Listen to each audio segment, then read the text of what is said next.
नाशिक शहरात drugs peddler आणि supplier विरोधात सुरू असलेल्या विशेष मोहिमेत अंमली पदार्थ विरोधी पथकाने प्रभावी कारवाई करत एका तरुणाला एमडीसह अटक केली आहे. 17 फेब्रुवारी 2026 रोजी अंमली पदार्थ विरोधी पथकाच्या प्रभारी पोलीस निरीक्षक सुशीला कोल्हे यांना गोपनीय माहिती मिळाली की वैभव पांडुरंग आव्हाड वय वर्ष 25 राहणार राधाकृष्ण अपार्टमेंट चैतनानगर नाशिक हा आपल्या राहत्या घरी एमडी हा अंमली पदार्थ विक्रीसाठी साठवून ठेवत आहे. माहितीची खातरजमा करून पथकाने आरोपीच्या घरावर सापळा रचला. पोलीस श्वान पथकातील नव्याने दाखल झालेल्या जागच्या मदतीनं घराची झडती घेण्यात आली.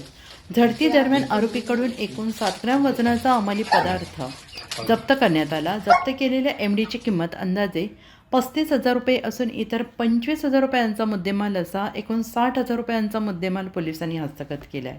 या प्रकरणी आरोपी विरोधात इंदिरानगर पोलीस ठाणे येथे अंमली पदार्थ प्रतिबंधक कायद्यान्वये गुन्हा दाखल करण्यात आलेला आहे.